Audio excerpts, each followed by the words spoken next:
creepy and cool TikToks that will blow your mind. Are you ready? Are you ready? Let's go!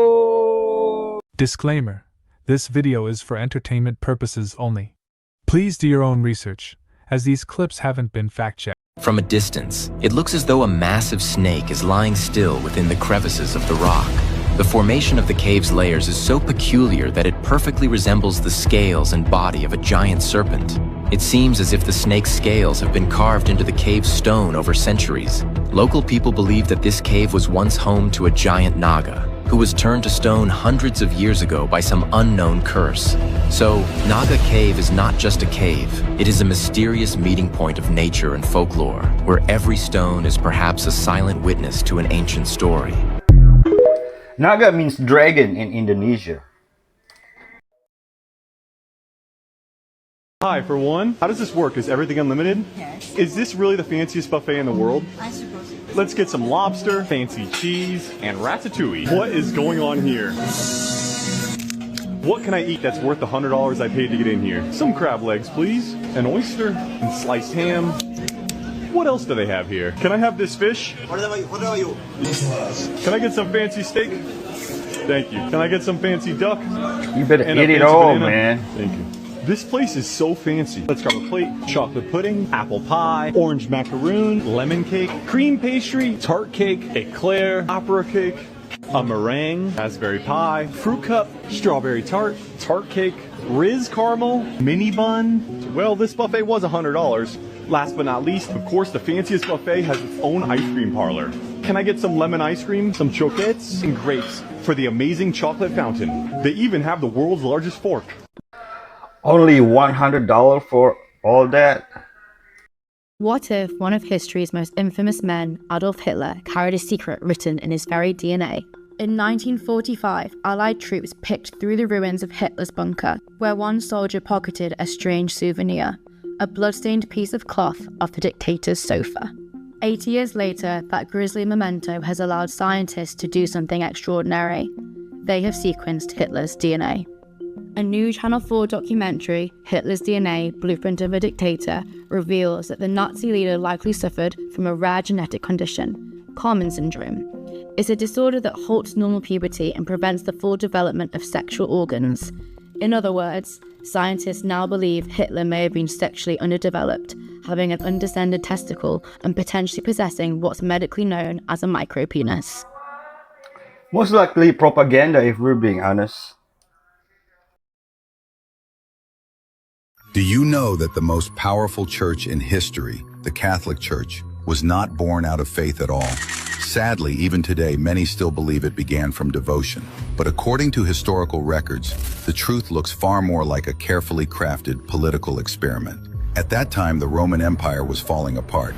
Emperor Constantine realized that no amount of blood or fire could make people truly submit.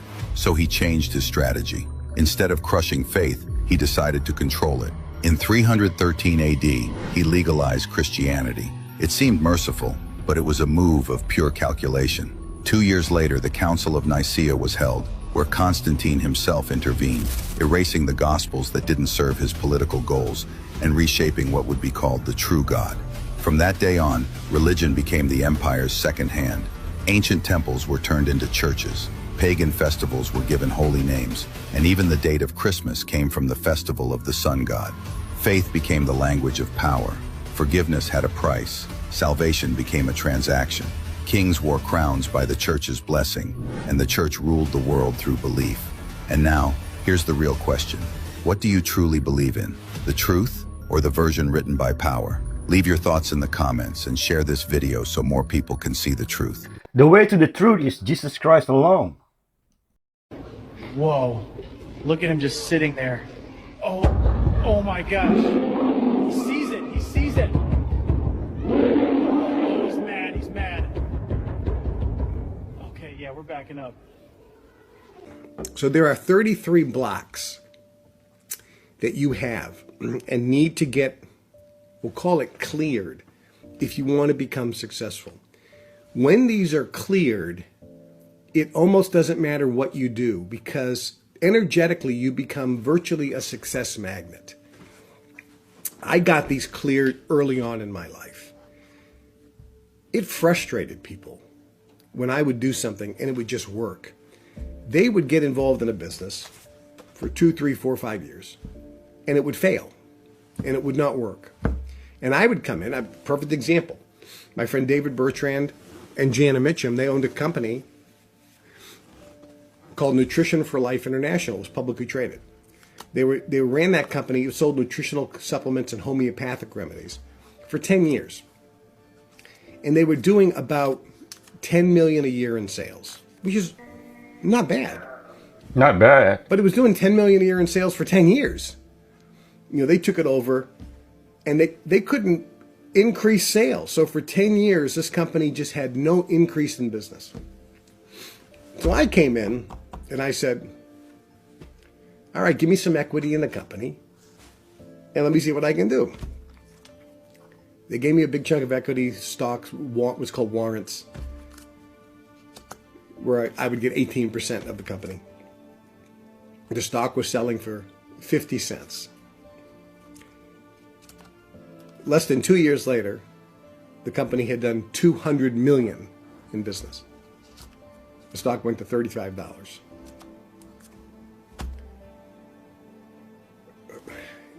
And somebody says, well, how did you do that? It's not just the marketing techniques. It's the energy. When you have the energy freed, what you do creates results. When the energy is blocked, if you do the exact same thing, you won't get any results.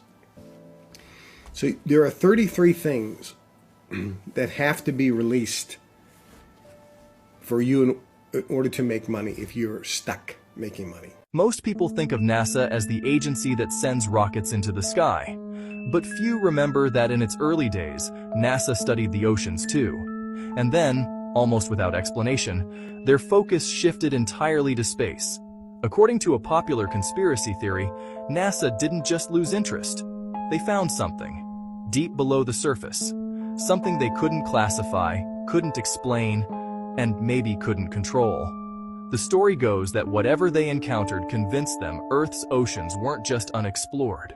They were dangerous. So dangerous that NASA changed course, funneling their energy into getting humanity off the planet. Moon missions, Mars plans, space stations. Conspiracy theorists say they're not just for discovery, but for preparation. A quiet escape route, just in case what's under the water ever rises up. Is any of it true?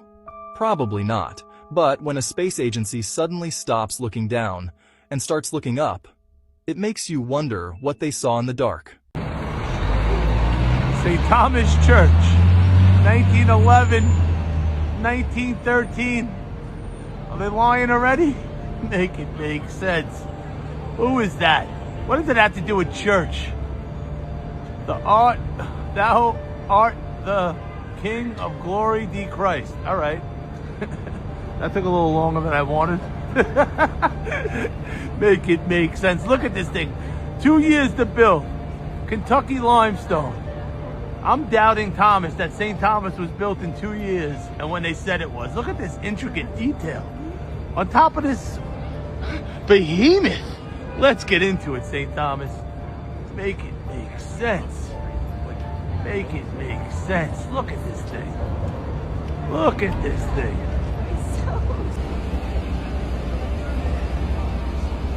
It's huge. Make it make sense, St. Thomas.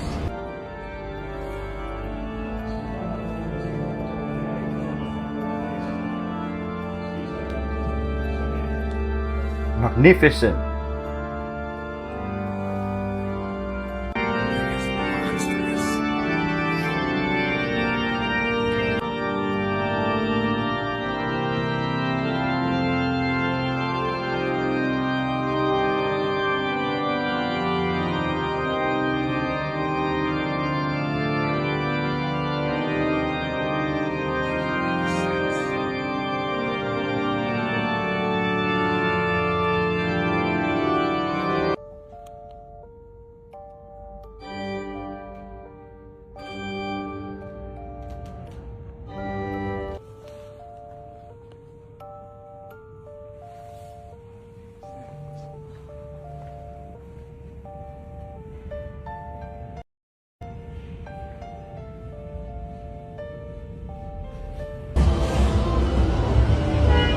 Story checks out. Case closed. They said it was founded, not built. There's a Bible verse that gives you legal authority to destroy Satan's kingdom, and he'll do anything to stop you from discovering it. No. In 325 AD, a bishop found this verse and was exiled 5 times for teaching it. Why? Because when Christians understand their legal authority, they become unstoppable. His name was Athanasius. Translating scripture, he sees one verse in Greek that makes him stop cold. He writes to other church leaders, "I have discovered why believers live in fear.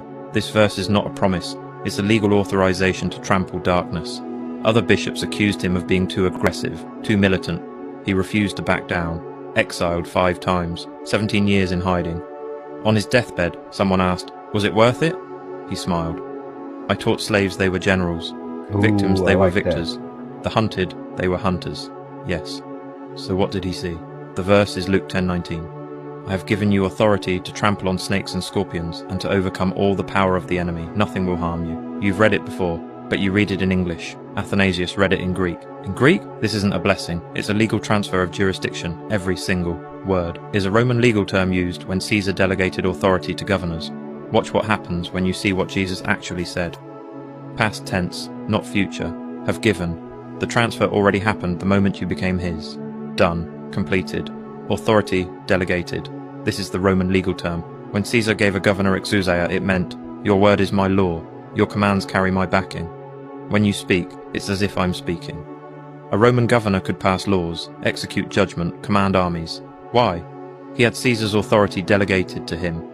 That's what Jesus gave you. When you speak in his name, it carries the full backing of heaven's throne. Greek, pateo, conquest language. When ancient kings defeated enemies, they placed their foot on the enemy's neck. That's pateo. You're not avoiding snakes. You're not running from scorpions. You're crushing them underfoot. And snakes and scorpions, not reptiles. Jewish symbolism. Snakes equals demonic deception. Scorpions equals demonic torment. Jesus is saying, crush every demon trying to deceive or torment you. Not resist. Crush. Greek, pasan ten dunamin. Pasan equals all, every, 100%. Dunamin equals power, where we get dynamite, not some of the enemy's power. All. Every ounce of force Satan has. It cannot stand against the authority Jesus gave you. Every curse, every attack, every scheme. Zero legal standing when you operate in Jesus' authority. Greek, umi, the strongest negation in Greek. Double negative, absolutely not. Under no circumstances, impossible. In Roman courts, omi meant, this is legally impossible. Jesus is saying, it is legally impossible for anything to harm you when you walk in my authority. Not, probably won't, cannot. It is illegal in heaven's courts. Now you see it. This isn't a devotional, it's a legal decree backed by God's throne. When you speak in Jesus' name, demons must obey, curses must break, attacks must stop. Why? You're operating under his authority. Like a police officer, 5 feet 4 inches, 120 pounds, holds up a badge and says stop, you stop. Why? The badge, the government backing. You have the badge of Jesus' name, the jurisdiction of heaven. Demons know it. That's why they run when you finally understand this verse. Satan has one move to neutralize this. Convince you it's about Jesus, not you. Oh, that's nice. Jesus has authority. Isn't it wonderful Jesus can handle demons? And you admire it like art on a wall. Meanwhile, Jesus is saying, I gave this to you, use it. It's like a father gives his son keys to the family business and says, it's yours, you have full authority. Son frames the keys on the wall. Wow, isn't it amazing Dad has this authority? Dad, it's not mine anymore. I gave it to you. Stop admiring Jesus' authority. Start using the authority he gave you. Next time the enemy attacks, exercise the authority. Say this out loud right now. Jesus gave me authority. I trample every demonic force. You have no authority here. Leave, in Jesus' name. Not as a prayer, as enforcement. You're not asking permission. You're exercising jurisdiction. You're not a victim begging. You're a general enforcing heaven's law. And the moment you speak it with that understanding, chains shatter. Demons flee. Attacks stop. Because you just became a legal threat to hell. If you feel the shift right now, if chains just broke, type, I have authority in the comments. You're no longer prey. You're the predator. Subscribe for more warfare strategies the enemy doesn't want you to know.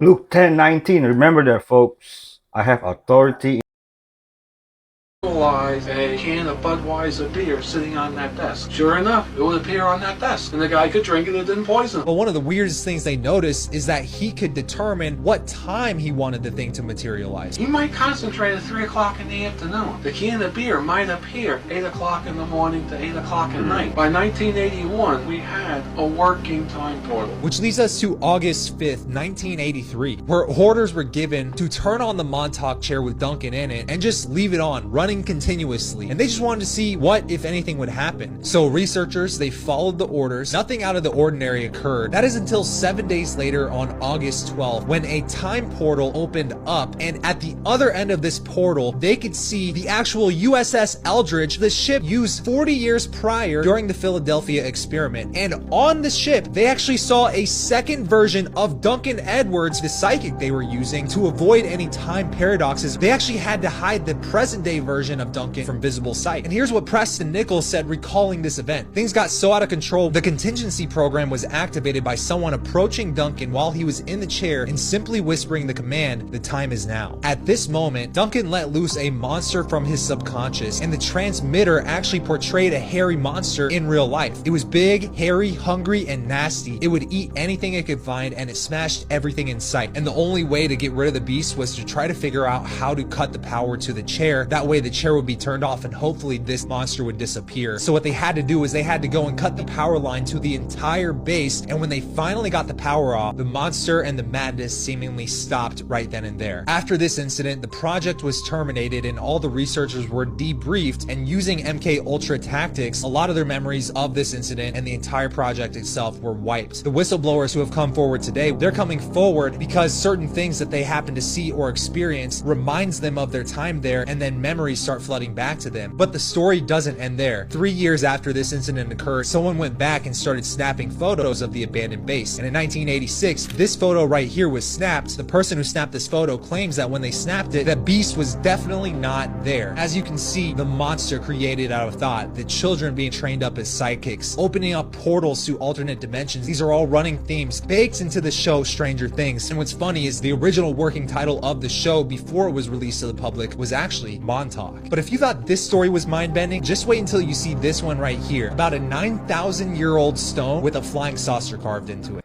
What do you think CERN is doing? That's interesting. I gotta know the God frequency here real quick. 963 hertz. Okay, so 9 plus 6 plus 3, that's 18. 1 plus 8 is 9. The whole set of these numbers, pretty much like, think of it, 432, 4 plus 3 plus 2, 9.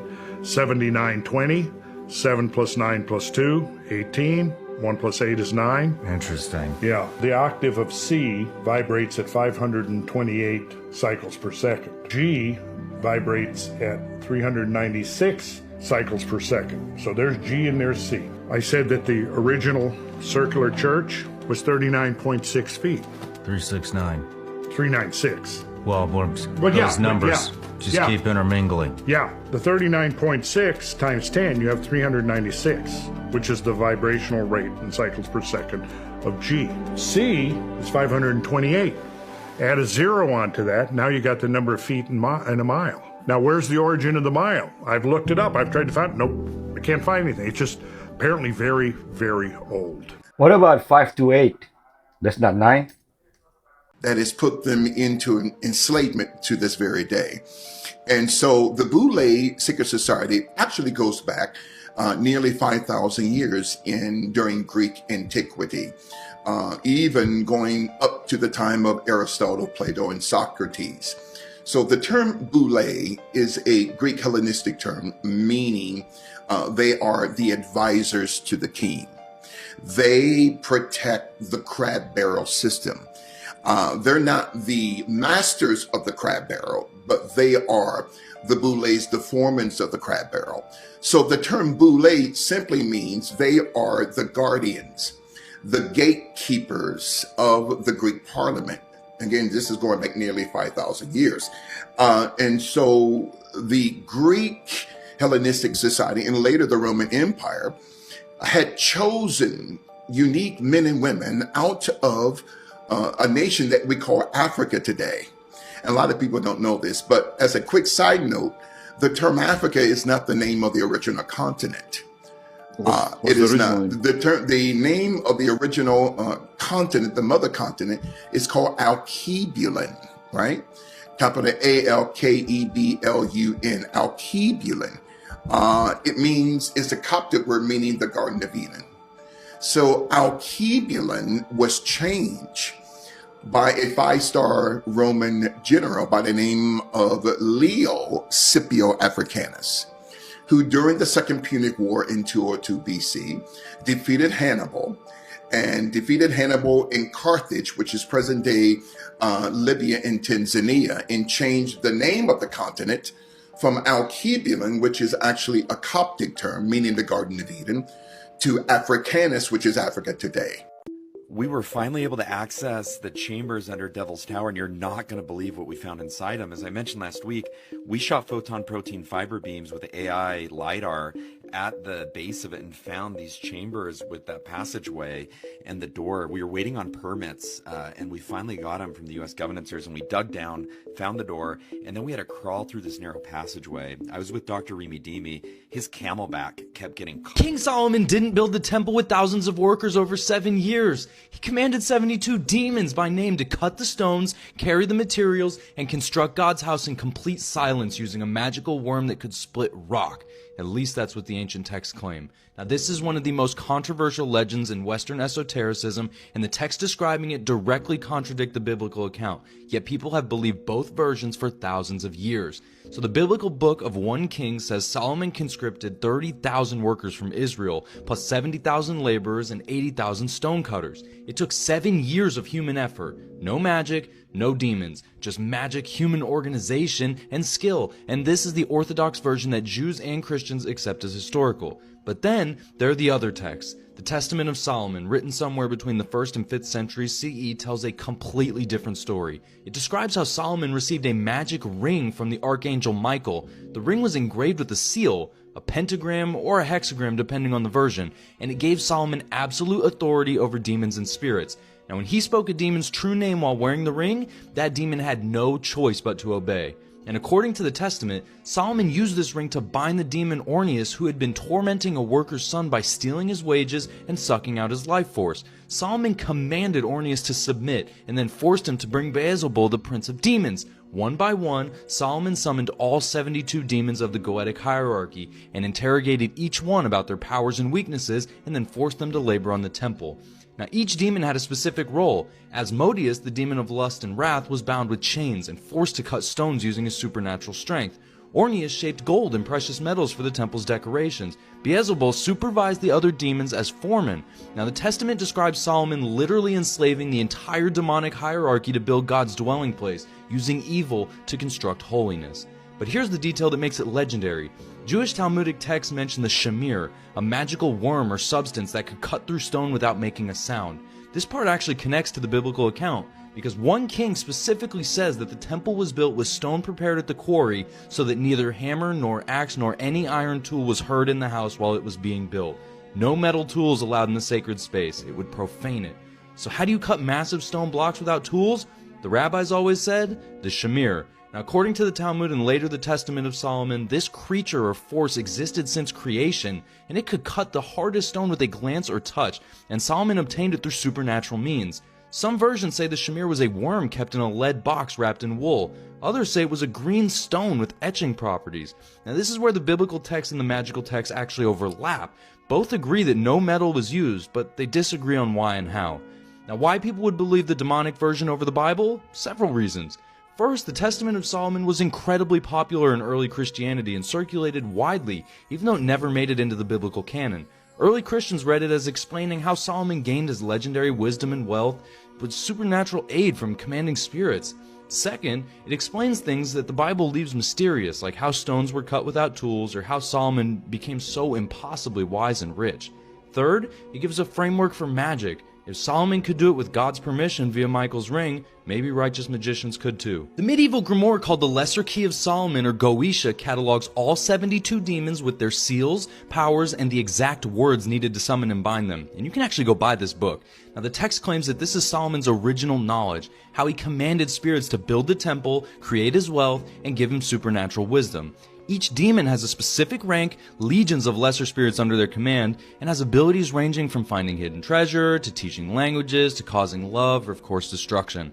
Now, the Seal of Solomon itself became the most powerful magical symbol in Western occultism. A six-pointed star, sometimes with additional symbols inside, inscribed on a ring or a talisman. Now, Kabbalists connected it to the hexagram formed by overlapping triangles, spirit descending into matter, and matter ascending to spirit. Medieval and Renaissance magicians wore replicas of Solomon's ring when performing invocations, believing that it gave them the same authority over spirits that Solomon wielded. So, you have two completely different explanations for the exact same event. The biblical version says human organization and labor. The magical texts say demonic servitude through angelic authority. Religious scholars reject the Testament as apocryphal fiction. Esotericists argue it preserves secret oral traditions that the biblical authors left out or were forbidden to write down. Some see it as pure allegory, Solomon's wisdom commanding the demons of ignorance and chaos to build order. Others treat it as literal magical history. What's undeniable is that the demon version shaped Western magic for 2,000 years. The Golden Dawn's elaborate spirit evocation rituals are all based on Solomonic magic. The protective circles, the divine names, the hierarchies of angels and demons, all trace back to texts claiming Solomon figured it out first while building the temple. So, yeah, ancient texts claim the most sacred building in Jewish history was constructed by enslaved demons using a magical worm, and whether that's historical truth, mystical allegory, or medieval fantasy, it did become the foundation for how Western magicians approach the spirit world. Now, if this fascinates you and you want more deep dives into controversial mystical texts, like the video, let me know what you think in the comments below, and follow for more forbidden knowledge. Till next time, guys. Do not mess with demons, folks. It's dangerous, okay? You are not supposed to see this video. We as humans are not designed to be able to see the sun for good reason. Now, the mainstream will tell you solar flares, ball of gas and fire and helium or whatever. But let me ask you this. If you didn't know all the BS you were told in school about how the sun works and how it operates, which we know those textbooks are owned by McGraw-Hill, which is owned by Pergamon Press, which is owned by Robert Maxwell, which is Ghislaine Maxwell's dad. So we can imagine they're all propaganda. When you're looking at this footage, what is the energy called that emits from the sun? Solar, right? Soul-er. Are we watching souls? Because we know a child is born every minute, every second. Are we watching souls come in and out of a portal to this freaking dimension? Because if you think about it, the sun does give life to all, energy to all life on Earth, right? Other than the creator, the sun is next on the freaking list. Without it, it'd be cold. This looks like a freaking organism. It definitely looks sentient and alive. And you do know that every single ancient culture believed the sun to have life force energy, not just give life force energy, but that in it itself is living, is alive, has a consciousness. But many people also believe throughout history, pretty much every culture, that the earth itself was a living, breathing organism that was alive, that had its own consciousness, that has its own. So would it make sense, if that's the case, they believe the earth to be conscious, would the sun be an inanimate object? Or would it also be living? Microcosm, macrocosm. Let me know your thoughts in the comments below and follow for more. We can zoom in on the sun, but can't zoom in and see the fleck on the moon. Something is happening, and I don't think people realize just how big of a deal this is. A volcano in Ethiopia that has been dormant since the last ice age just erupted out of nowhere. Bitch has been asleep for 12,000 years, and she just woke up in 2025. This volcano is called Haile Gubi. It's in Ethiopia, and scientists say that, again, it hasn't erupted in over 12,000 years. That means the last time this thing went boom, Manny and Sid were cooling it with a baby and a saber-toothed tiger. And this week in 2025, ash shot 9 miles into the air. Villages went dark, livestock died, and ash spread throughout the Red Sea. Remember that. And the gag is that it did not erupt anywhere. It erupted in the one place that has fully preserved the Book of Enoch, Ethiopia. Enoch warned us that before great cycle shifts, that the deep places of the earth shall open. He said mountains shall melt like wax. What is a volcano? He said fire shall rise from the depths. Again, What the fuck is a volcano? Also, this volcano erupted on the East African Rift, quite literally where the earth is tearing itself apart and a new continent is forming. And it's not just the book of Enoch, even in the Bible it says earthquakes shall occur in diverse places. Pillars of smoke, fire from the east. That's all in the Bible. In Ethiopian tradition, they believe that great earth changes will begin where the Ark of the Covenant is kept. It's kept in Axum, Ethiopia, according to them. Even Vedic cycles predict that every 12,000 to 13,000 years, great earth changes will occur. This volcano, again, hasn't erupted in about 12,000 years. Listen, I can go even deeper. Chan Thomas wrote the Adam and Eve story. It was classified by the CIA, right? He said that earth changes will begin with crust pressure in rift zones. Remember Edgar Casey, the sleeping prophet that we were just talking about? He said, fire will rise near the Red Sea. Bitch, do you remember what I said about the Red Sea and ash going all across it? Listen, after the eruption, the Ring of Fire lit up. There are over 40 volcanoes in continuous eruption right now. A Russian volcano just erupted after 600 years of being dormant. Listen, all I'm saying is that clearly ancient cultures were onto something because they all said the same thing. When the fire inside the earth wakes up, it's time to begin a new cycle. I'm not saying that this is the beginning of the next cycle, right? All I'm saying is that this is exactly how the beginning of the next cycle was described by a lot of prophets, by a lot of ancient cultures, even by the Bible. Jesus is coming soon, folks. Go and research the word Cenomix. Okay? Cenomix is a transnational company that creates flavor enhancement for products for transnational companies like Pepsi, Kraft, Nestle, Campbell's. And what they've been doing is that they grabbed kidney cells from human aborted fetuses.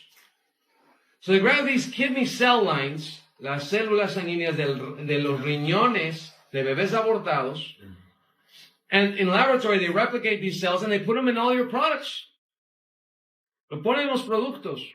What products are we talking about? Well, we're talking about your Gatorade. Drink some aborted babies. Yes, seriously. We're talking about Lay's chips. Yeah, that's why they taste so good, don't they? Pepsi products, all right? Tropicana juices, Dasani water, Minute Maid. We have to not consume anything from these companies. And tell them that we're not going to participate in their insane ritual. I don't know how to explain Soylent Green. this, but something insane was going on in ancient India. They had the same rock scooping tool as the Inca, but thousands of years before Wow. that. Thousands of years before Petra. They were carving their temples out of the mountain, and unlike Petra, they fully decorated the inside, head to toe. So detailed. If you don't have a guide showing you where all these little things are, you'll never even see them. The Shore Temple, entirely granite. The holes are 3 millimeters, that big, and they curve. The only comparison we have is ancient Egypt, like this obelisk base, but it's still not that detailed. Each Egyptian obelisk was carefully selected because it rings like a bell. This has been heavily researched. Ancient India did the same thing. India was not content with the fact that they just ring, though. They put them inside the temple as art. You can play the temples like an instrument. That is exclusively ancient India. The columns themselves even look like sound waves. The polish on these things has lasted thousands of years. This one is basalt, and it revealed something very strange. Basalt's harder than your countertop, but it shows this warping feature that is only characteristic of injection molding like we do with plastic. India has dolmens, same as the ones in Europe, except Europe only has a fraction of the dolmens that are in India. Possibly the largest concentration on Earth. They have stone circles like Scotland and Ireland, and they're just as big. India even has a Gobekli Tepe in its own special style. I am literally just scratching the surface here, and I rarely even talk about the good stuff because my videos keep getting flagged. I love looking at their mythology with a scientific lens because it matches up shockingly well. Particularly the Vedas, Bhagavad Gita, Rig Veda, Mahabharata. Crazy cinematic quantum science interlace. It's the craziest stuff ever. You gotta check it out. I love this so much. And once you master an understanding of these three principles, then you will see the world much more clearly, okay? The first idea is that the competition within states is greater than the competition between or amongst the states, okay? And this is the idea of elite overproduction. So the historian Peter Turchin, he looked at the fall of the Roman Republic, the French Revolution. He looked at many similar events in human history. And he discovered that what drives crisis is the fact that you have too many elite competing for limited positions of status and power. Okay, and that's what drives a lot of conflict within the nation state. Another way of framing this is that the conflict in states is not between rich and poor, but between the have a lot and have some but want more, okay? So usually between the upper nobility and the lower nobility. And we see this throughout human history. So next class we'll discuss the Rome, okay? And we'll discuss that, and we will understand that a lot of conflict was between the upper nobility and the lower nobility. So Julius Caesar did what he did because he was of the lower nobility and was trying to reach the upper nobility. Okay? So this is the first principle that you need to understand. That what drives a lot of conflict is elite overproduction. Okay? That's number one. Number two is the elite has no loyalty. Okay? This is really important principle to understand. The elite don't have loyalty to their people or to their state or even to their families. They will do whatever is necessary for them to accumulate power. Okay? And this idea of Game of Thrones, right? So I'm not sure if you've seen the television show or read the book series Game of Thrones. But the world is Game of Thrones. And these people who love power, they will kill their parents, they will kill their brothers, they will kill their own children in order to amass power for themselves. Okay? So the Game of Thrones is a very nasty affair. The third thing is that war is often about maintaining that status quo, okay, or the idea of equilibrium. If you look at World War I, tens of millions of people died, okay? And you cannot possibly understand what happened, or you have problems explaining what happened, because the military strategy in World War I was so idiotic, right? You just threw millions of people at each other. But if you understood that war is really about maintaining the status quo, that maybe you have excess population of male, and if you don't get rid of them, then they will engage in violent revolution, okay? You understand that war is really about maintaining the status quo, then World War I makes a lot more sense. Okay? So these are three major ideas I want you to understand. And once you understand these three ideas, it's a lot easier for you to understand the movement of history. Okay? So, but instead of the elites fighting themselves, they use poor people to fight their wars. So a lot of the karma that you have in your body isn't even yours. And it's held in your body by the part of your own spirit identity that's connected with, directly into your atoms, that has been put on reverse and draws in artificial, unnatural things that's connected in to the vagus nerve system and the other things it's connected to that allow other things bigger who do want to come into your body direct access to the physical body. The funny thing is, I love this about the smoking thing. We don't endorse smoking, by the way. It's kind of like, it has been a tool for me. I smoke like a chimney. Why? Because I needed to keep clear fields. There are other ways to do it. The more we build up the energy, I'm not saying go out and smoke, but it creates astral mucus in the field, which works like the little tin hats do, all right? Where it makes a barrier that when they're hitting you with psychotronics, it doesn't make them work as much. And that's why the Metatronic troops hate smoking, right? Whole world campaign at this point to stop smoking. Right? It's not about, oh, it's bad for your health. It's bad for your mind control. All right? Yeah, it's not great for your health. It does tax the system. I'm not saying go out and smoke. But I am saying, please have little tolerance for smokers, because maybe they're trying to keep themselves in body, and that right now, that is helping them at the moment until they can upgrade to where it's a better thing. Because that's another thing that you like to, how can you smoke? Yeah, my God's telling me I should do this and that kind of stuff. Well, whatever. Go ahead. I'm sure if you're doing Metatron, they're going to tell you not to smoke, because it depends on getting psychotronicked all the time. If you want to get your bodies back, you don't have to go out and smoke cigarettes. They're good in an emergency where you feel something's coming in at you and you want to try to block it. We teach the techniques that once you get these down and get these flows open in your field, you don't have to go grab a cigarette to do it. I have not had the luxury of running through all these techniques before I got the techniques through, so I had to make do with what was available. And yes, it helped. Eventually, yes, I'll quit. And because it does, it's hard on the lungs, it is hard for the body, but it kept me in body and other things that didn't belong here out. So people who like to make judgments about smokers, especially the Metatronic wine food, I'm so tired of listening to that. And the disrespect toward other people. Oh, I'm vegetarian, I don't smoke. Oh, and I'm a vegetarian too, I'm sure. Right? Oh, yeah, I forgot vegetables have faces too. Anyway, you don't need to...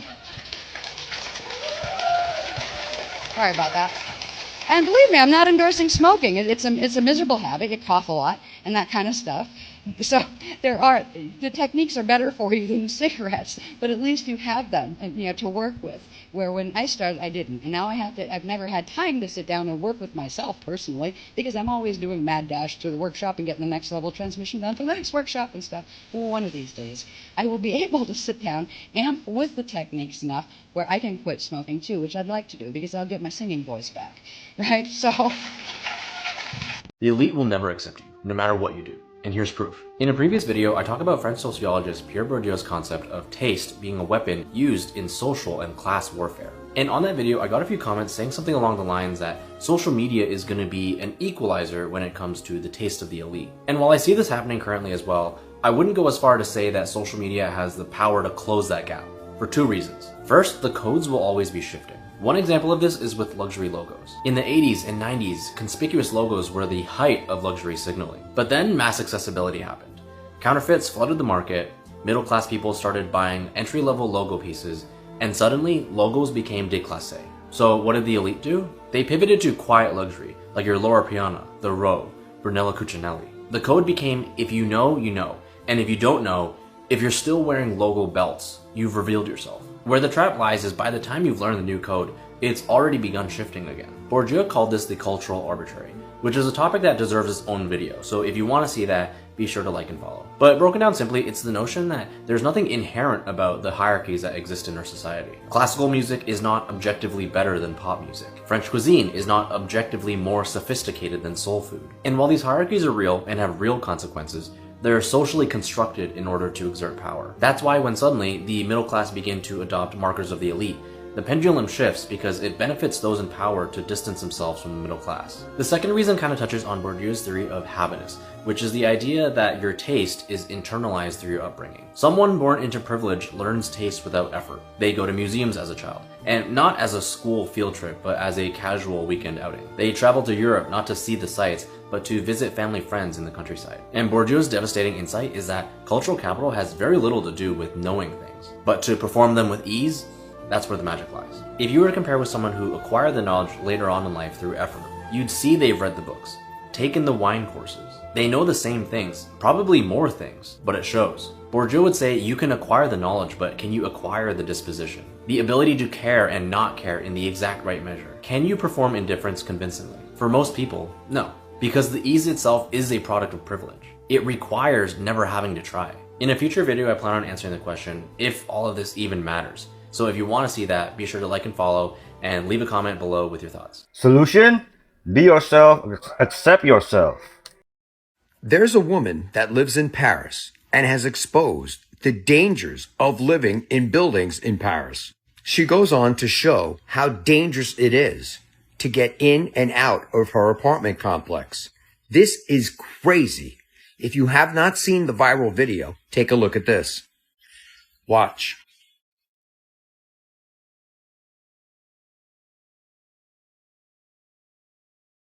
Look how small those hallways are.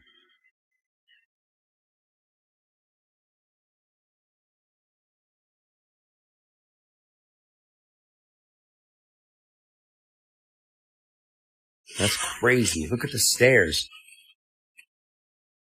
I don't even know if there's an elevator there. Wow. Windy, tight, narrow. Nah, this is too much. I'm sorry. No way. The comments on the video may have been funny, but also true. Take a look at the first one. What if there was a fire? Which is true. How the heck would you get out of there and how would they get to you? You'd be French toast. Why is the hallway on Ozempic? I pointed that out, how skinny the hallway was. Imagine coming home drunk. Which door is yours? And this one right here made a lot of sense as well. And then the stairs never stopped. And then when she finally went down, more doors. How many doors to get out of that building? More comments even went on to ask the question, what if she was in trouble? What if someone was chasing her, hiding in those stairs or in that hallway? What would be her escape? Now picture this as well. You go grocery shopping and you have kind of a good haul. How do you get that up the stairs? She did show an elevator in the video as well, but claimed that she would rather take the stairs than ride that elevator. If you go and watch that entire video, it does resemble something straight out of a horror movie. That's why I didn't show the entire video. It is scary as can be. Now, I don't live in Paris, but if you live in Paris, let us know in the comments, is this how you guys are living in some of these buildings? Are they like that? Let me know your thoughts in the comments on this. And as always, I'd love to hear from you. How you get furniture in there? Like bed, etc., washing machines? What if he had discovered a 5,000-year-old body, and everyone who touched it died the same strange way? Would you still call it a coincidence? In 1991, a German couple, Helmut and Erika Simon, were hiking across the thin ice of the Etzdal Alps. They thought they saw a brown stick trapped under the surface. But when Helmut came closer, he realized it wasn't a stick. It was a human arm, frozen, rigid, reaching out as if begging for help that never came. Archaeologists arrived, and the mummy was named CI. What they didn't know was that the moment they touched that ancient body, a curse began to breathe again.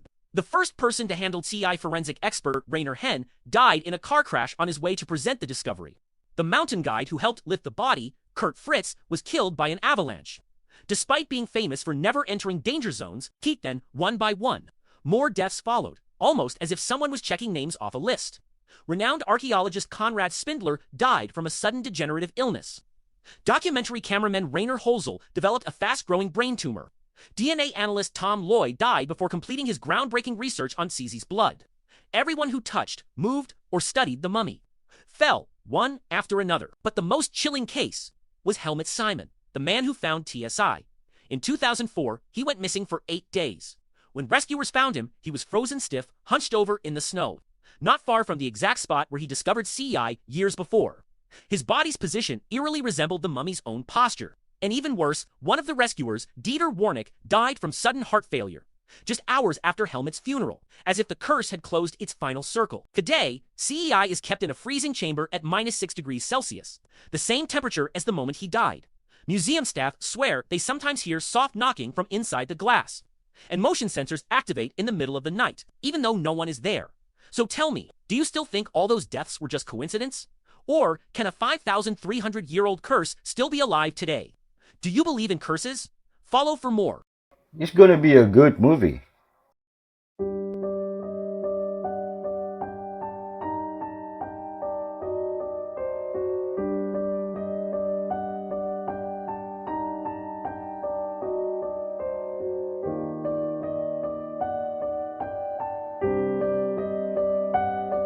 What is happening on set?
What's the name of the cartoon, anyone? There's a theory that the world already ended, and it actually happens every Tuesday at 4:12 a.m. And the creepy part? Millions of people swear they felt it. It's called the Tuesday Reset Theory, and once you hear this, you'll start noticing it too. The idea is simple, but terrifying. Every Tuesday morning at exactly 4:12 a.m., reality shuts down. Not metaphorically, not spiritually, literally. Everything, time, consciousness, even physical laws, rewind just enough to keep the simulation stable. You don't feel it because you're not supposed to, but some people wake up early enough to catch the glitch. Like the guy who said he woke up at 4:10 and watched the moon jump a few inches to the left, instantly.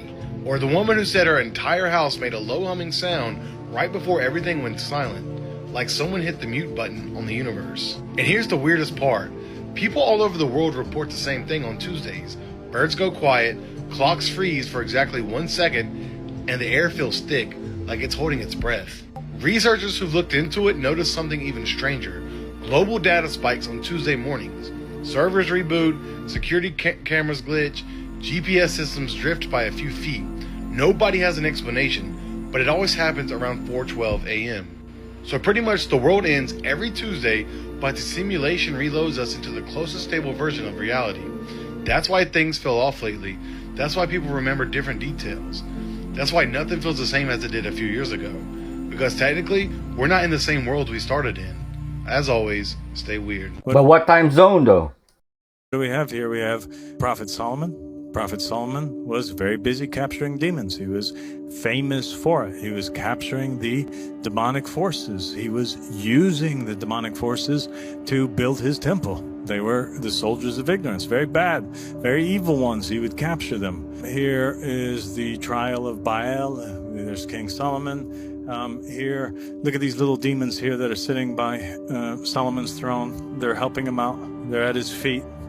And the same prophet who was so well known for capturing spiritual beings is the same prophet who, in Jewish traditions, filled the temple with all kinds of statues. And there's descriptions of there being these statues of animals on both sides of each staircase. Some other traditions said that there were cherubim that were as tall as the building that we are in, that were on both sides of the temple. From the outside, there were all kinds of statues. So what is the connection then between these statues that Solomon was building and these demons that he was capturing?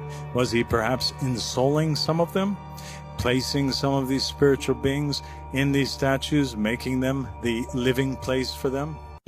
No wonder he had so many wives.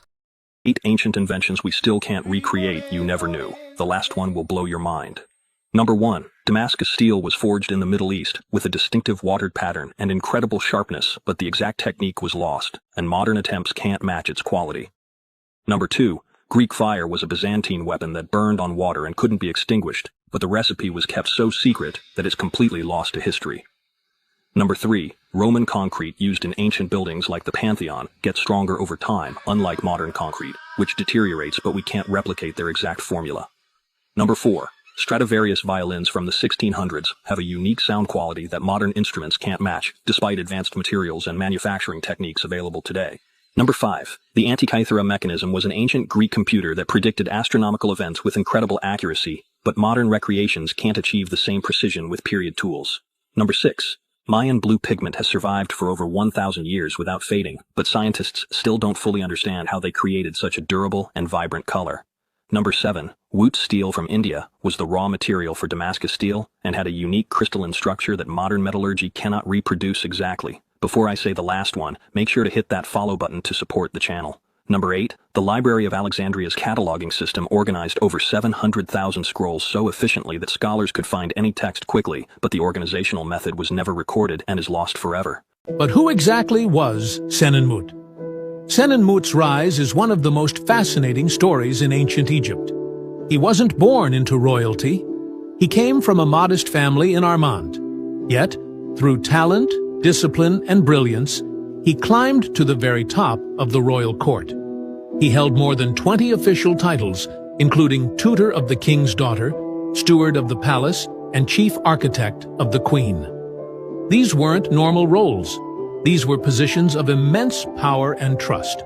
Hatshepsut allowed him access to areas of the palace where only the royal family walked, a privilege almost no non-royal ever received.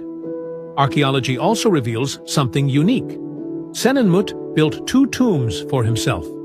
One of them, TT353, has a detailed astronomical ceiling, one of the earliest in Egypt, proving he wasn't just an architect. He was a scholar, an astronomer, and a man deeply engaged with knowledge. And despite all this power, his story ends mysteriously. His tomb was never finished, and his statues were smashed after Hatshepsut's reign, likely during the political backlash that followed. But the monuments he designed, especially the temple at Deir el-Bahari, still stand today as a signature of his genius. Senenmut wasn't just a court official. He was one of the greatest minds of ancient Egypt, the architect behind a golden age. Like and follow for more ancient Egypt marvels. I love the ancient Egyptian world. This is sad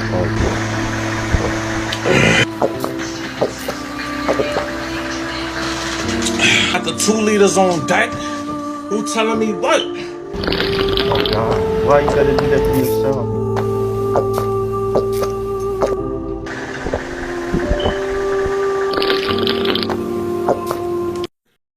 Is he still alive? Let's pray for him, folks. This is in the 1920s, and you'll never look at a fire hydrant the same after this, okay? These ladies have a transmitter receiver box in their hand. They wrap the cord around the fire hydrant that is grounded in the ground, electrical currents coming up, everything's connected in the city, and they make a call. They make a wireless call in the 1920s. Now, this is a smart city. This is a smart city using the Earth's natural currents to call somebody in the 1920s. What are we doing here? Why are we getting excited about the little technology that we get after it was invented or found hundreds of years ago? Hundreds of years ago. We are getting plagued. These statues here are Greek, Roman statues that were basically destroyed. They were destroyed by Christians. Hence, you can see the crosses that are on the forehead. And here's a big cross on the face. The face is cut off. This is because early reports that were written by the early Christians when Christianity began to kind of gain hold in Europe, they began to turn on all of the old religions. And they wrote in their own words the reasons why they destroyed this stuff. And you know how, like the Sphinx, it's missing its nose. Here, you'll notice that most of these statues are missing noses, or they're missing eyes, or their faces are chipped away, or their mouths are chipped away. And the ancient Christians, they wrote, they said, we do not deny that these statues actually have powers. We witnessed them in Jahiliyyah. We know that they are inhabited by what we now know to be demons. We thought they were the gods. We now think that they're demons. And they would deactivate the statues. They would deactivate the statues by basically taking off its nose so it couldn't breathe anymore. Cutting the head off so its senses are cut off. It can't see you anymore because they knew that it could watch. But if we took out its eyes, it's not going to watch anymore. Cutting off the nose so it won't breathe. Cutting off the mouth so it don't talk. Right? Deactivating the senses. Isn't that incredible? What about the Sphinx lost nose? The same reason? In 386 AD, Bishop Augustine was days from conversion when the strongest sexual temptation of his life hit. He wrote in his Confessions, I realized the enemy's pattern. He does not send lust randomly. He sends it strategically, right before transformation. Because if I fell when breakthrough was imminent, I would assume God had abandoned me. The timing was not coincidence. It was warfare. And here's what most Christians miss. Lust doesn't intensify because you're weak. It intensifies because you're close to something the enemy fears. If you've battled the same temptation for years, and right when you're praying more, serving more, growing more, it comes back stronger. This will reframe everything. I'm going to show you why lust attacks before breakthrough and how to recognize you're not falling backward. You're being targeted forward. But first, why does the enemy use lust specifically? Because it's the one sin that makes you feel most disqualified. Pride, you can rationalize it. Anger, you can justify it. But lust, it makes you too ashamed to approach God, let alone step into calling. That's why he deploys it right before breakthrough. Here's the pattern. First, the timing. James 1:14 says you're enticed when tempted. That word is deliazo, a fishing term meaning to bait at the moment of maximum hunger. A fisherman doesn't cast randomly. He watches, waits, then strikes when the fish is hungry, distracted, and closest to the surface. The enemy does the same. He doesn't send lust when you're stagnant. He sends it when you're moving, hungry for more of God. Distracted by new calling, closest to breakthrough. You're being fished because you're advancing. Second, the strategy first. Peter 5:8 says the enemy seeks to devour. That's katapino, to swallow whole, to eliminate as a threat. Lions don't attack weak animals in the back. They attack the strong ones breaking away, the ones moving toward new territory. Why? Because strong ones that escape become threats. That's you. If lust is hitting harder than ever, you're not too weak to resist. You're too dangerous to ignore. This isn't random temptation. This is strategic elimination of a threat. Third, the pattern. Joseph, sold into slavery right before becoming second in Egypt. David, hiding in caves right before becoming king. Jesus, tempted in the wilderness right before starting ministry breakthrough, is always preceded by battle. Think about your story. That season you started praying more. Lust came back with fury. That week you committed to serve. Temptation hit harder than in months. You thought, I must be doing something wrong. But the pattern reveals you were doing something right, and the enemy panicked. The enemy wants you believing lust disqualifies you. But what Augustine understood, and what the devil doesn't want you to know, is this. The attack isn't evidence of weakness, it's confirmation of proximity. You're not too broken to be used, you're too dangerous to be left alone. The intensity doesn't reveal your failure, it reveals what's coming. The timing doesn't prove you're unworthy, it proves you're close. The enemy's effort doesn't mean you're weak, it means your calling is real. Don't interpret it as disqualification, recognize it as confirmation. Don't retreat. Advance.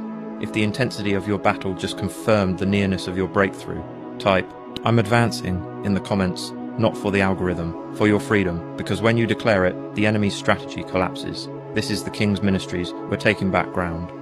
I'm advancing in Jesus' name. This guy is about to do something he'll regret very fast.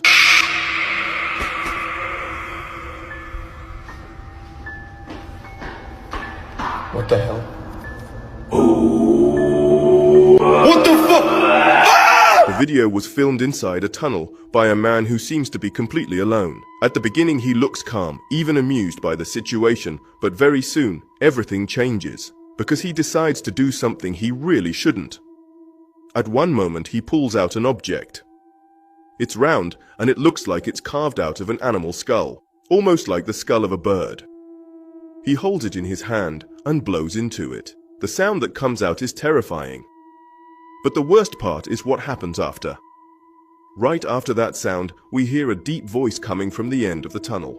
According to the information I found, this object is used in rituals of death, a tool that is said to call entities from another world and not the good kind. So what do you think? And what would you have done in his place? Tell me in the comments. Subscribe to me, because maybe we will never see each other again. They've been translated, and they tell exciting stories about how gods intermingled with human beings and actually had a hand in the creation of human beings. AI has just translated ancient Sumerian tablets, and the results are terrifying. Buried in those clay lines was a version of human history that tears apart everything we've been taught. It points to an origin story we were never meant to see, one hidden for thousands of years. And now that it has been exposed, nothing about where we came from can ever be taken for granted again. The tablets that time locked away. For more than a century, archaeologists uncovered thousands of Sumerian texts from the ruins of Ur, Eridu, and Nippur.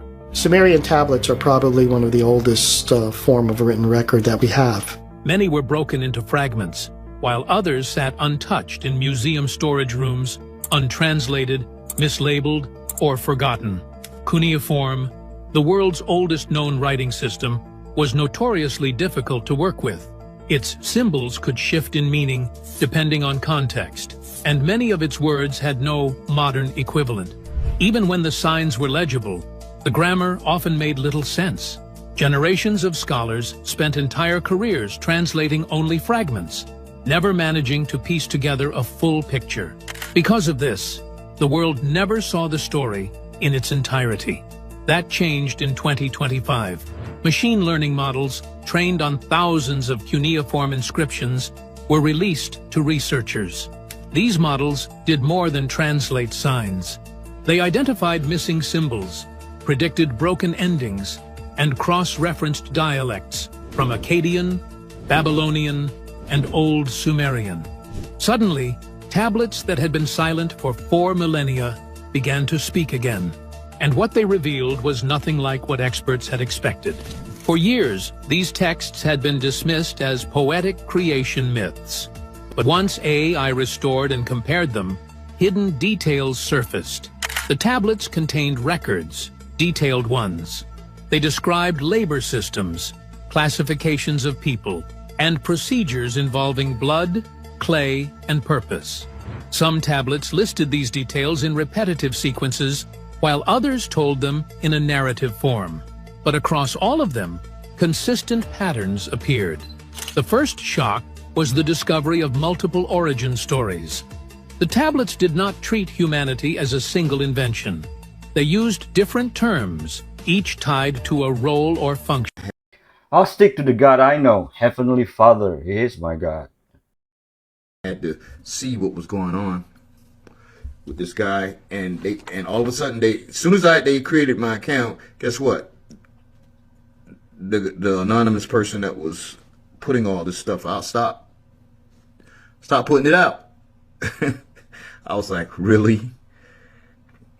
So not long after that, though, some hacker dropped the infamous Frazzle Drip video of Hillary on 8chan. And that basically almost destroyed 8chan, guys. I mean, I had a buddy that lost his mind from actually viewing, not the watered down version, not none of that crap that they were letting the public see, but the real version where the kid was being, I don't want to say it, but was being really abused. So they had to shut down 8chan for almost a year. A lot of people don't remember that. Okay, let's try this page. I just randomly turned it to this one, and I thought you guys would be very interested in this one. This is about Nathan Rothschild, okay? Nathan Mayer Rothschild married in 1806 the richest bluest in London, Johanna Levi Barnado Cohen. Their son, Lionel, was born on November 22nd, 1808. Later than Disraeli, born the 21st, 1805, whom he entirely captivated. I don't know who Disraeli is. I gotta get to the bottom of that because he's mentioned everywhere. Bombells Rebello, a bluish Machiavelli, was made the tutor of Lionel and taught Nathan such satanic contempt of all moral and religious traditions, which should be a man's only guide, that the totally unscrupulous Nathan, seeing that the Londoners distrusted his bluish creed, condemned by Christ, became ready to commit apostasy, the easier to accumulate wealth and attain titles and power in England. But his intentions became known to his eldest brother, Anselm, who immediately summoned his 4 brothers to Frankfurt. And there and then, on the tomb of Amschel Rothschild I, Nathan was tried, convicted, and doomed. Nathan suddenly died. All the other brothers had sworn to be faithful to their creed and to the testament of the great exterminator of Christians, Amschel. To be sure that Lionel would not embrace Christianity for his own ambitious ends, the brothers Rothschild, his uncles, ordered him to marry Charlotte, the daughter of Karl Rothschild of Naples, whose wife was Adelaide Hertz. Wait, how did he have a wife if he was about to get married? Okay. Oh, I got it. Okay, anyway. Nathan went to Frankfurt to be present at the marriage festivities. He was suffering from a carbuncle. On the day of the wedding, he was taken seriously ill and died on the 28th July, 1836. The superiority of Nathan's intelligence was proved on several occasions. He was the first to inform Lord Aberdeen, a minister, of the Paris July Revolution, as he had been to announce the defeat of Napoleon at Waterloo. Of course, Nathan could announce it. Once the Rothschilds were at the head of the hidden hand, which organized all the bloodshed, as I stated in my Science of Political Foresight, of course, the arrival of the Landgrave's $4 million to London in cash when England was on the eve of bankruptcy did not demand a genius to make tremendous profit, especially if the owner of this capital was a real Satanist man-killer, as was Nathan Meyer, future Rothschild II. The amount of fortune he left always remained a secret. The business was to be conducted by the 4 sons in cooperation with their uncles abroad. To each of his daughters, he left $500,000. Which was to be forfeited if they married without the consent of their mother and their brothers. There were no legacies to his employees and no charitable bequests. I want to tell you that you see all the different fonts and stuff. He explains further back in the book that he had to pay to get this printed out of his own money and that no reputable printer would publish this book. So he had to do like backdoor style. So the printer that did it wasn't the best quality. And he's like, sorry guys, this is the only thing I could get done because anybody who printed it knew that they were at risk of dying. And he also said, I know when I publish this book, I'm going to die. And he did indeed die.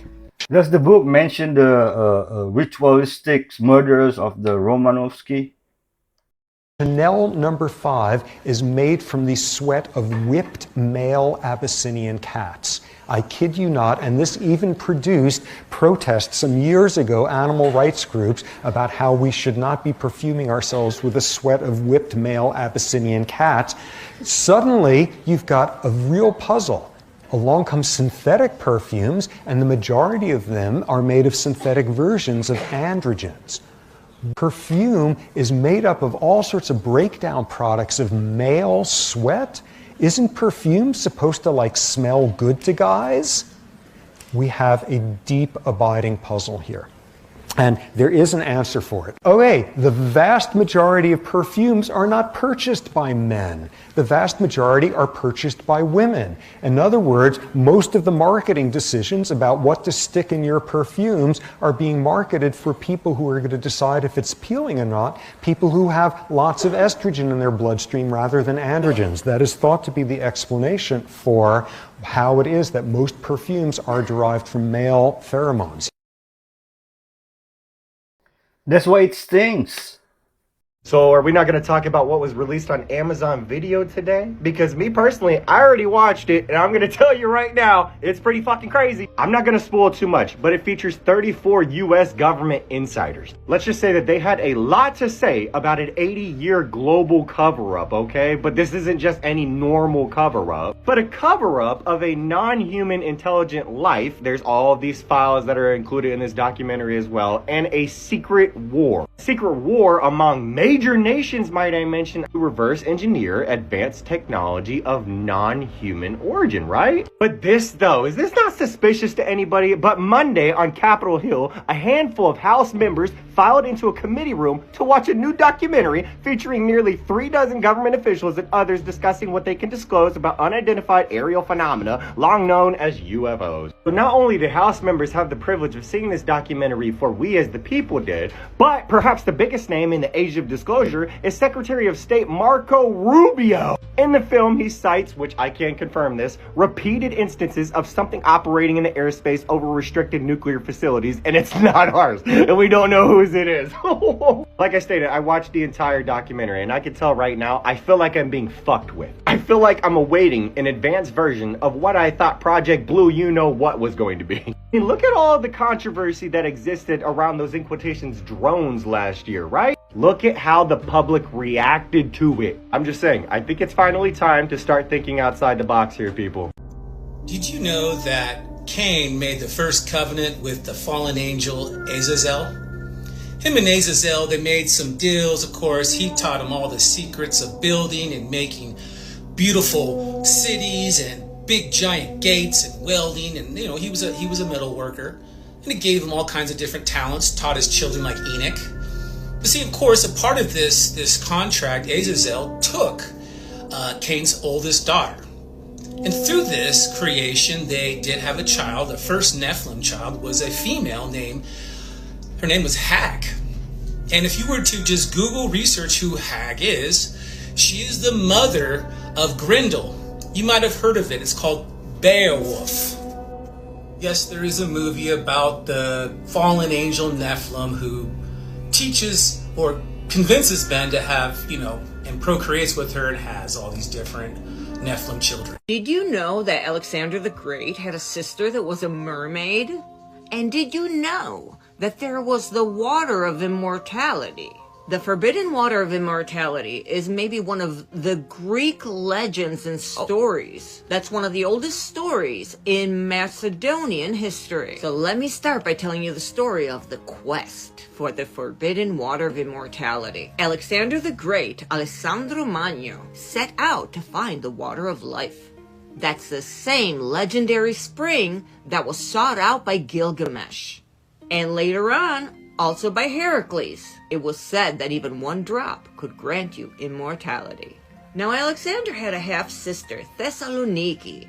She accompanied him and his companions. She was useful to them because she was an herbalist, she was a healer, so they decided to bring her along because she could have been useful. But when Alexander reached the forbidden waters, he sent her to fetch the water from the spring. And he told her to bring the water back in this golden vessel that was blessed by the Magi. Now, I think it's weird that he didn't go himself and left this task to his sister, but let's move on. Thessaloniki was weary from war and very jealous that history was gonna probably remember only her brother, Alexander. So she decided to drink from the vessel first. There was a rumor by Alexander the Great's mother saying that he was the son of Zeus and not the son of the king. So he was always the special one. And she was jealous. The moment she drank a source of that water, her body filled with eternal life, but also guilt. Alexander, when he returned, he could sense what had happened and was furious. That was the moment he released a curse on his own sister. If your thirst was stronger than your loyalty, then let the sea be your home and let every ship fear your sorrow. The curse manifested instantly. Thessaloniki was then thrown into the sea and her legs fused together inside the water. She didn't have legs anymore. She had a silver scaled fishtail. And her tears were turning the water dark. She became a Gorgon. Not a pretty mermaid, not even a siren. She became a Gorgon, What is which a was Gorgon? the same species that Medusa and her three sisters were. The Gorgons are like these immortal, powerful mermaids of the Aegean Sea. And from then on, she roamed the waves asking, "Is King Alexander alive?" So if these sailors that just unfortunately happened to encounter her would respond, "Yes, he is," the sea would remain calm. But if they said no, she would unleash an ocean storm that would devour boats, sailors, anything. And this is one of the versions of the story. Now, if we go and look at the other version, the story emphasizes on devotion and not jealousy. Thessaloniki finds the eternal water, while Alexander was asleep under a palm tree. She had discovered a hidden oasis, and not realizing what it was, she drank.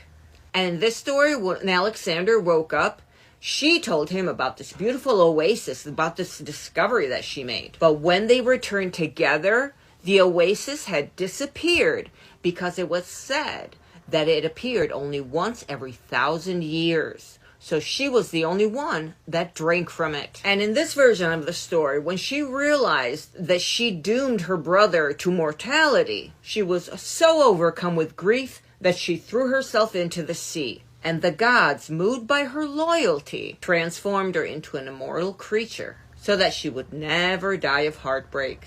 And her eternal sorrow made her obsessed with her brother's quest. And this is why she forever traveled the sea seeking information about how Alexander was, about if he was okay or not. And this version paints her not as a monster, but as this guardian of her brother's immortal legend.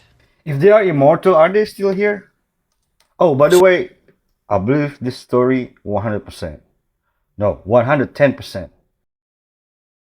So the Chinese government put solar panels in the Gobi Desert in order to harness the power that the Gobi Desert has, because it has so much sun almost all day long, and it powers hundreds and thousands of homes, which is something that obviously the Chinese government really wants it to be the case, and once we have cheap power, that's awesome. But the unintended consequence of this is that what they need to do to keep these things out there, because there's so many dust storms, they need to go ahead and clean these panels with automatic washers about every single day, multiple times a day. So what ended up happening is that the water coming off the panels itself hit the desert floor, and in surprising every single person that worked on this project, it began breathing life into the desert. Grass started to show up and pop up right underneath it, and to the point where it got so high that it covered the entire solar panel. It was wrapping itself around it and stopping the solar panels from really doing their job. It was messing with them. So what the Chinese government did was it brought in people to mow it down, but there were so many solar panels across miles and miles. It was not only expensive, but it wasn't worth it to do, because it would just come right back. So what they ended up doing is unleashing hundreds of thousands of goats in the area to live, and they had the grass that they needed right there, the shade from the solar panels, and the water coming off of them.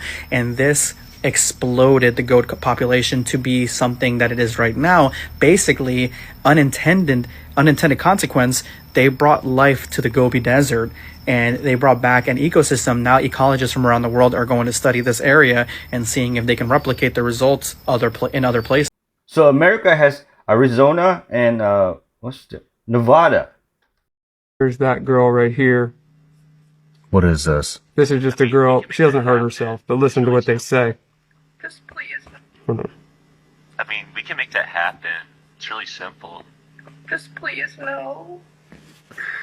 Okay, well, listen to us, babe. Come on. We're trying to help you out. I just want to be left alone and leave the I understand. But it's not that simple. Can I please just do that? You want to leave the server? I don't know if you ask. I think she's got to work for it. Yep, definitely.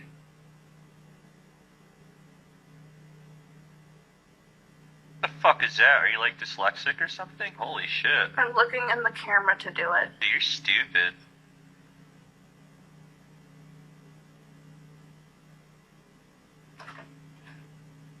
Hey, can you hear us? Hello?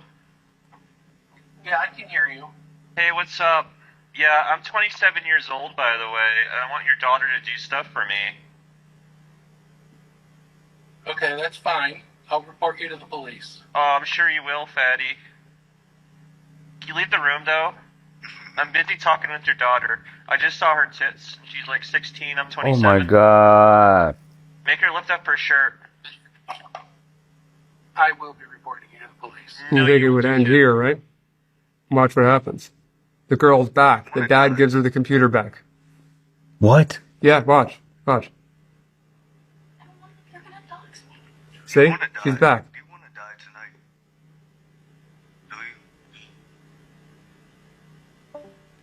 And he ends it with, "Do you want to die tonight?" But the dad gives that girl the access to the internet after he just saw and heard, not even her hurting herself, but them threatening her. That's a bad parent, in my opinion. And then this one that you're not going to see. Oh yeah, this is the hamster situation. Hello. Oh gosh, no, that's not it. Welcome. Sorry.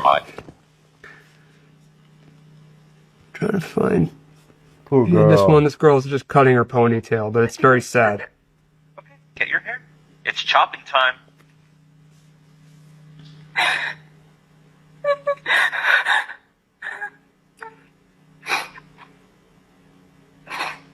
And all of these are different people, by the way. Okay. These are all in the cult? Yes. Put all of your ponytail off right now. No. Yeah.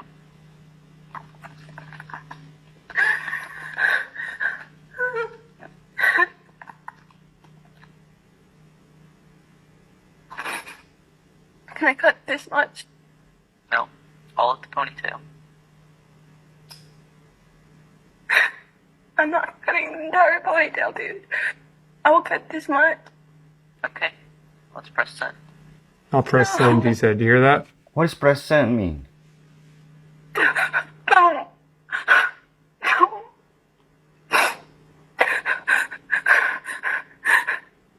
Okay, is there anything else They I got can her like pictures or something?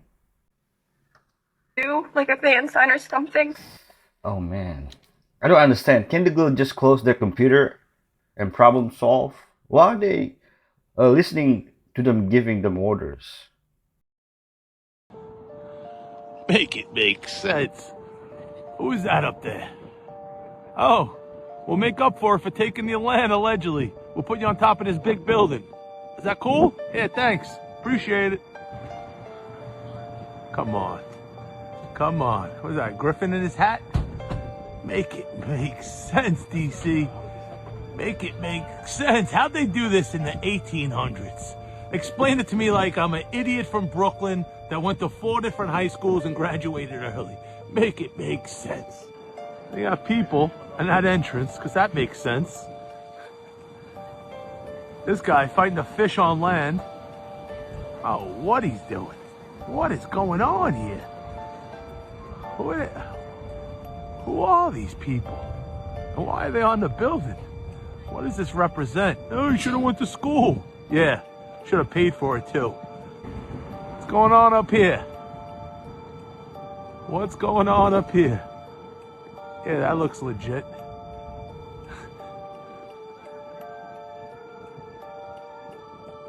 Yeah, those seem legit. That really checks out. Make it make sense. Come on, DC. Come on, America. We don't have to listen to the lies anymore. We're grown-ups now. Come on, DC. It wouldn't be a day without the lions? Or griffins? Or is that a liger? Doesn't matter. As long as it has L-I in the front, that means they're lying to us. Even though lying is with an L-Y. Alright, now my education's showing. Make it make sense. All the statues are real people, folks. In the quiet hills of North Carolina stands a French chateau, because apparently America felt like building a castle too. Biltmore Estate, built between 1889 and 1895, just 6 years.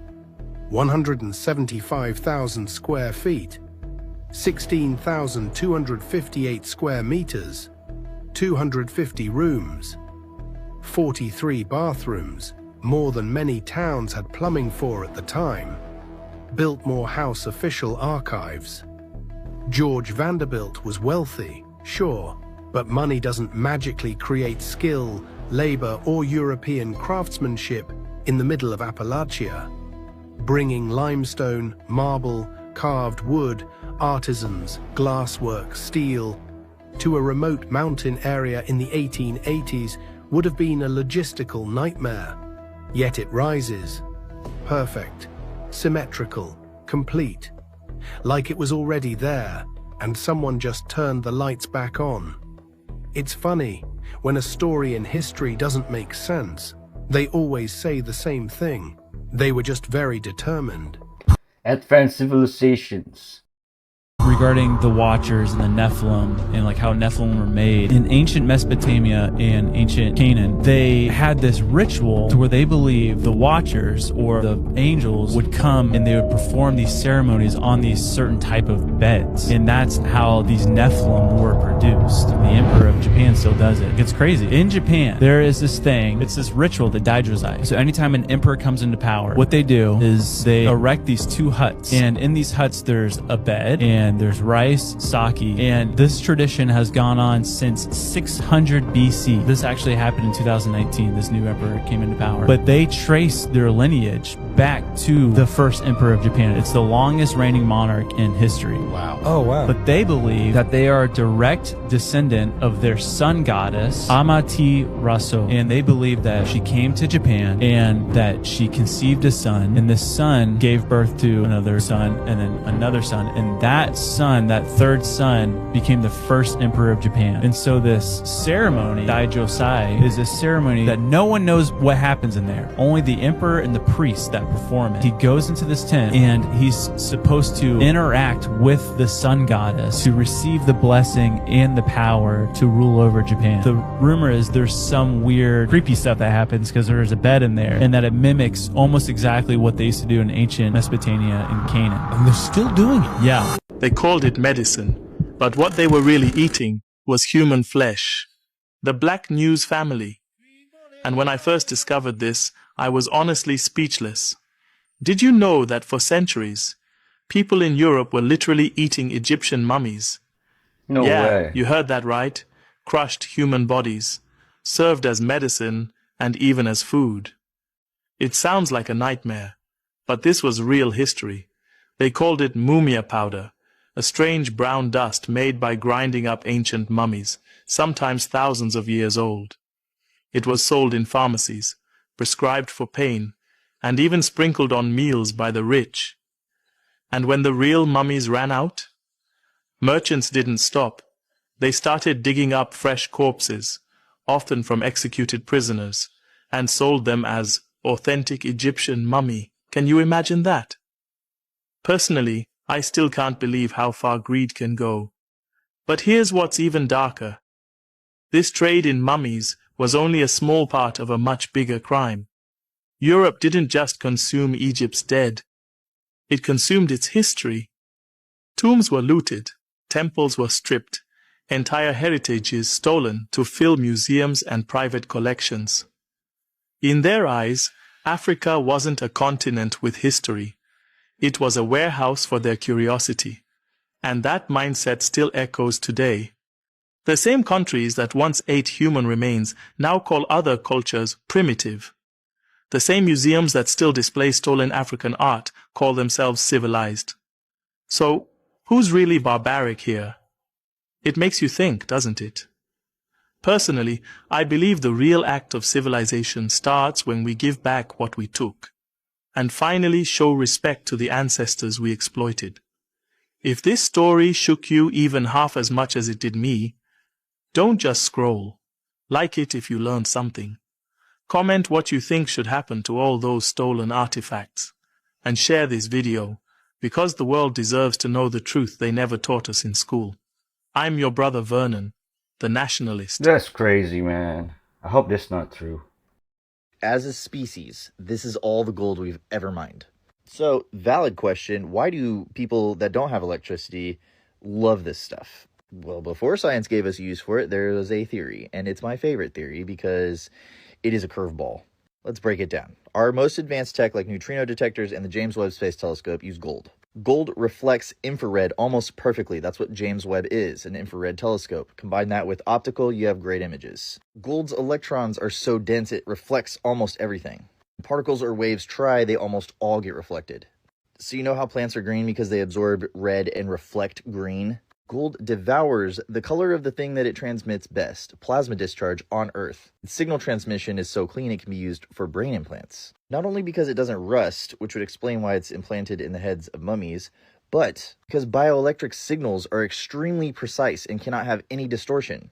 Gold has the cleanest response in the terahertz band. Any lower you're in electronics territory, any higher you're in optics territory. Terahertz is the band of biological communication. Terahertz is the language of biological computing. That's why gold's used in brain stuff. It penetrates materials, it interacts with molecules, it carries information using plasma to basically read bioelectric states. Don't have that much of it because it's really hard to find.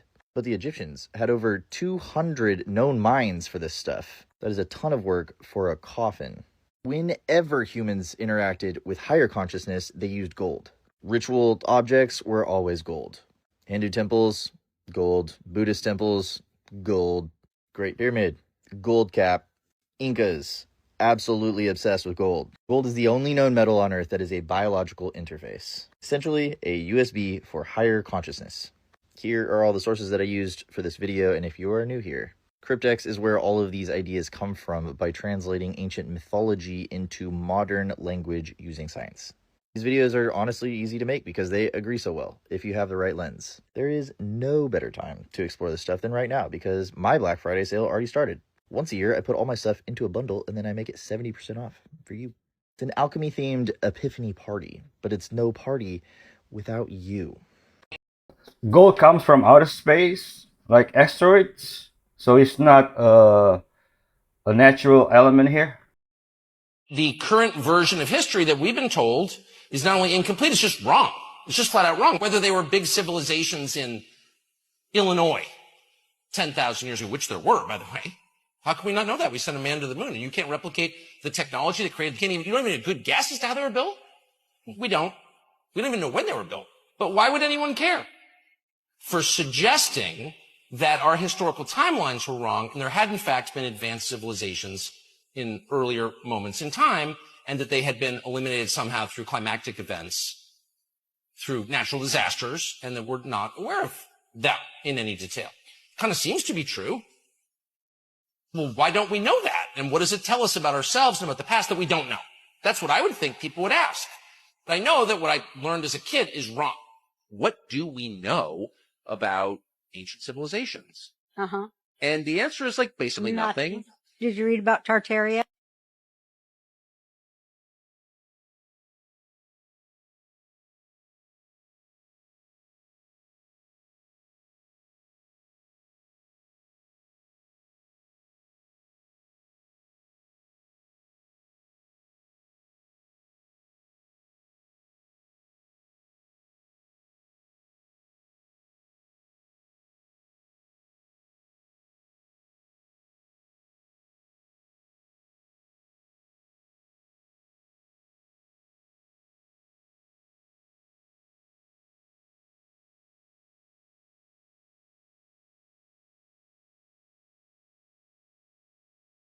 The real question is why they tried to hide it. Dark secrets of people you were taught to idolize in school. The last one will blow your mind. Number 1. Thomas Edison, celebrated as America's greatest inventor, was actually a ruthless businessman who stole ideas from his employees and took credit for their work. He didn't actually invent the light bulb. He improved on existing designs and had a team of engineers doing the real work while he took all the credit. Edison also publicly electrocuted animals, including an elephant named Topsy, to discredit his rival Nikola Tesla's alternating current system, proving he was more of a cruel businessman than a brilliant inventor. Number 2. Mother Teresa, praised as a saint who helped the poor, actually ran hospitals where patients suffered in horrific conditions without proper medical care or pain relief. She believed suffering brought people closer to God, so she refused to give dying patients adequate pain medication even when it was available. Meanwhile, she raised millions in donations but kept most of it for the Catholic Church instead of improving conditions, and when she herself got sick, she flew to expensive modern hospitals for top-tier medical care she denied to others. Before I say the last one, make sure you hit that follow button to support the channel.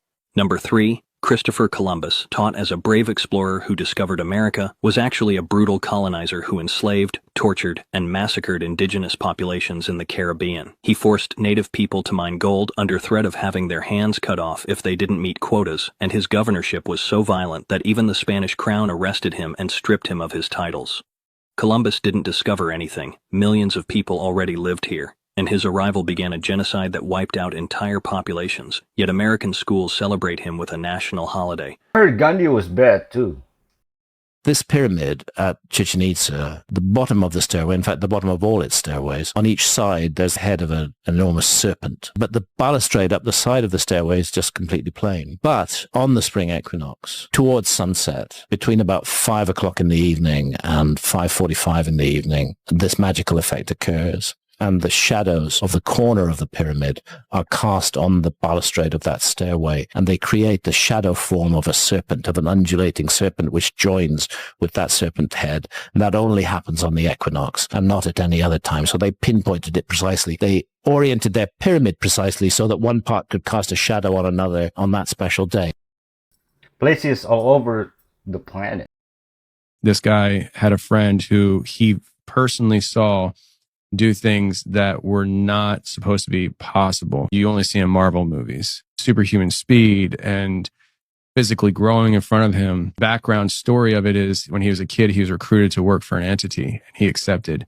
And when he did that, it took him into this whole other life where he would access other realms through first to be sleep dreaming and lucid dreaming. Yeah. But then it got to the point where, and this guy who I'm talking to told me that it happened right in front of him. He called his friend because his brother was going through something. He's like, I don't know who to call. I'm going to call my friend who does this weird stuff.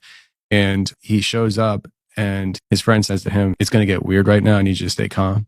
Wow. And he said, then his friend grew like 7 inches in front of him.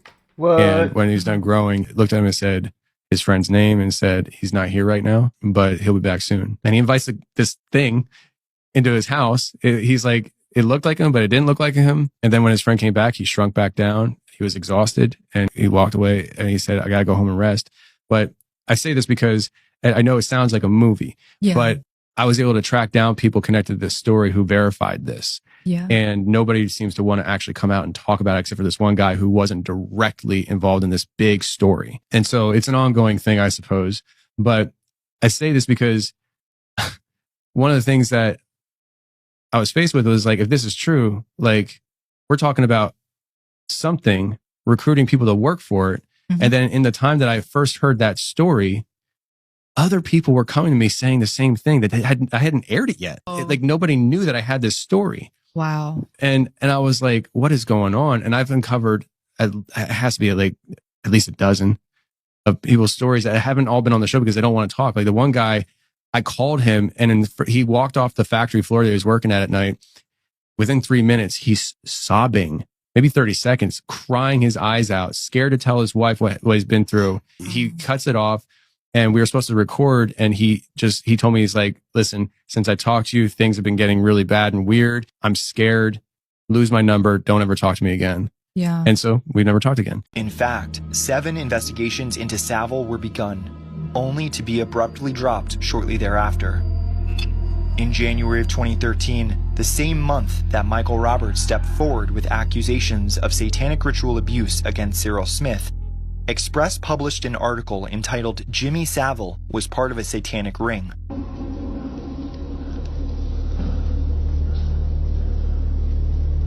In the article was the testimony of one of the survivors who described the black masses where Savile and other participants wore hooded robes and masks and chanted Hail Satan in Latin during candlelit ceremonies.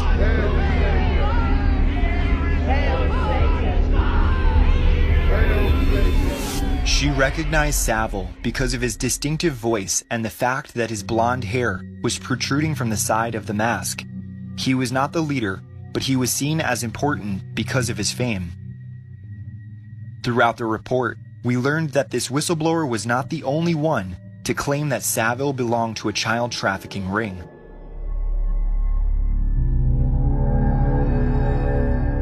At least one other survivor has come forward, describing the times she was raped in satanic ceremonies by Savile and other powerful figures. Along with other young women, the victim was shepherded to wait in another room before being brought back to find Savile in a master of ceremonies kind of role with a group wearing robes and masks. You got Terrence Howard who said that, you know, it goes all the way to the monarch. He invites spirits in him to play out different characters. Taraji P. Henson said it too. Woody McClain, I just did a story on him. Dames and Idris said he was calling on the devil when he reached a roadblock in acting, for crying out loud. You know, and then when the movie was over, he couldn't get it out. He couldn't get it out. He called his mom. He had nightmares. You think that these spirits are going to leave once the movie's done? Mm-hmm. Fools. But, you know, people like Jay-Z and Beyonce and stuff like that, they come into a place where it's definitely witchcraft, right? Jay-Z said in his song Family Feud, I told my wife that spiritual stuff really works. And he also said in his song State of Empire that Jesus can't save you. Life starts when the church ends. So right there, those two lines, we understand that he's not talking about Christ when he's talking about the spiritual stuff. Beyonce herself, she has a whole Lemonade album. And if you watch different videos of it, she's in water. Then there's a part in the video where the door opens and water comes out. She's showing us that she's being born again into whatever she is, which we understand that she worshiped the deity Oshun, right? Which is a part of the Ifa religion, you know? And their god is Oludumare. Not only that, but they also have another deity named Ashu, which is the deity that connects them to the spiritual, okay? We understand it says in the word of God that there's only one mediator from man and God, and that's Christ Jesus. But to them, it's Ashu that connects the man to God, the creator, which is Oludumare for them, right? She's a part of the Ifa religion. A lot of people in the music industry is a part of the Ifa religion. 21 Savage, you got Kehlani, you got Summer Walker, you got Beyonce. I don't think I've ever heard of this. Is it something that like, it's if you know kind of thing? I mean, it seems like almost like an industry kept secret, this religion. It's like African ancestry type stuff. Okay. You know what I mean? It's very big within Hollywood though. As far as like African Americans are involved, it's coming out now, you know, because I'm talking about it a lot, you know, and different people are starting to talk about it a lot. You got people who are, you know, very dedicated. They do altars. You know, they set up altars where they give different deities food and fruit and say happy birthday to these deities. It's pretty big. I mean, different celebrities are starting to post more about it, but it's deception. Yeah. And it's in its highest degree. Beyonce used to be a Christian. Yeah. You know, but her drummer, Kimberly Thompson, filed a restraining order on her for extreme witchcraft. Her drummer of 5 years. Yeah. Beyonce is into much more demonic stuff than just Ifa. You know, a lot darker.